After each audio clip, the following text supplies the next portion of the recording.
नहीं तो होता क्या है, हम गमला लगाते हैं, कोई कार से आता है और गमला उठा के लेके चला जाता है। अब सोचो,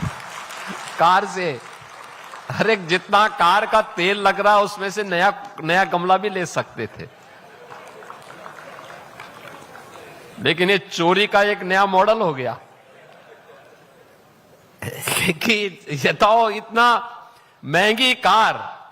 मैं देख रहा था बहुत महंगी कारों, सीसीटीवी कैमरे लगे हुए हैं अब तो हर जगह, हम देखते रहते हैं उससे,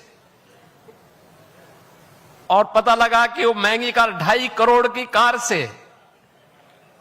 45 रुपए के गमले को चोरी करने के लिए, यानी इतनी अगर इतना प्रयास उन्होंने किया तो 45 रुपए में एक नया गमला लेकर के अपने घर में लगा सकते थे, सम्मान भी रहता और शहर भी अच्छा दिखता।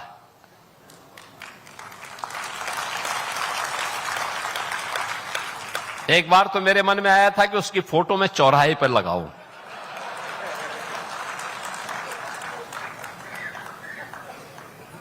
क्योंकि ये जो पैसा हम खर्च करते हैं, ये पैसा न मैं दे रहा हूं,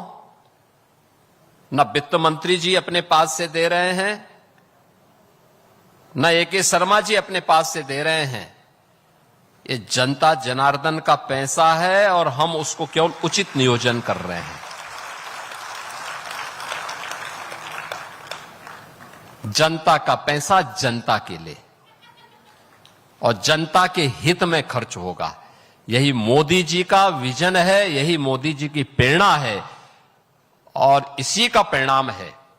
कि अब विकास दिखाई देता। कोई भी आता है कहता साहब लखनऊ बहुत साफ सुथरा है, तो हम कहते हैं भाई देखो,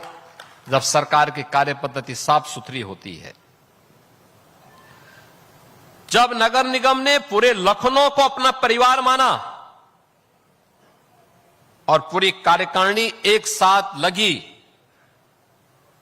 वित्त मंत्री जी भी प्रभारी मंत्री के रूप में, नगर विकास मंत्री जी भी, और सभी लोग, सभी जनप्रतिनिधि लगे, महापौर जी के साथ पार्षद गण लगे, अधिकारी गण लगे, सफाई कर्मचारी लगे, उनके सुपरवाइजर लगे, तब ये परिणाम आया, तब लोगों को स्वच्छ दिखाई देता है,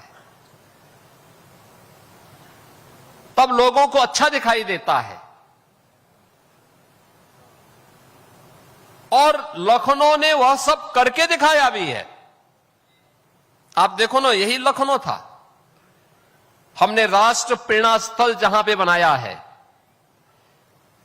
3 दशक यानी 30 वर्षों से ऊपर का कूड़ा वहां डंप होता था, आज वह राष्ट्र प्रेरणा स्थल है, बेहतरीन केंद्र, बड़ा केंद्र, बड़ी रैली हो सकती है, बड़ा मंच बनाया गया है, म्यूजियम बना हुआ है, डॉक्टर श्यामा प्रसाद मुखर्जी जिन्होंने देश की एकता के लिए, एक देश में 2 प्रधान 2 विधान 2 निशान नहीं चलेंगे का उद्घोष किया था, आज भारत ने उस लक्ष्य को प्राप्त भी किया प्रधानमंत्री मोदी जी के नेतृत्व में, और उनकी भव्य प्रतिमा हम लोगों ने राष्ट्र प्रेरणा स्थल पर स्थापित की है, लखनऊ नगर निगम के अंदर।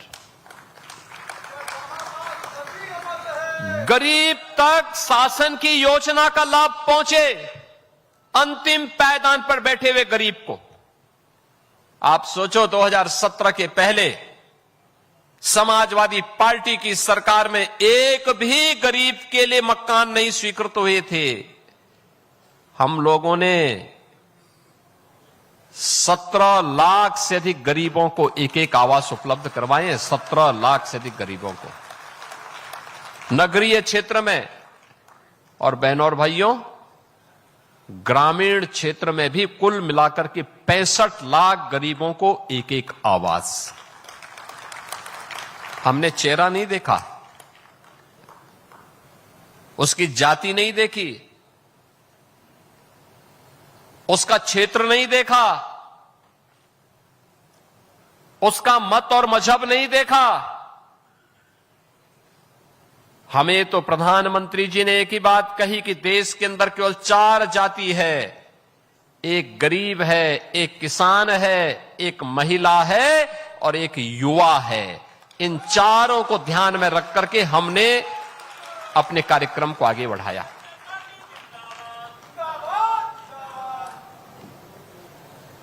गरीब को शासन की योजना का लाभ पहुंचाना। पंडित दीनदयाल उपाध्याय जी ने 1960 के दशक में देश को कहा था, और तब उन्होंने कहा था कि देश की योजना का आधार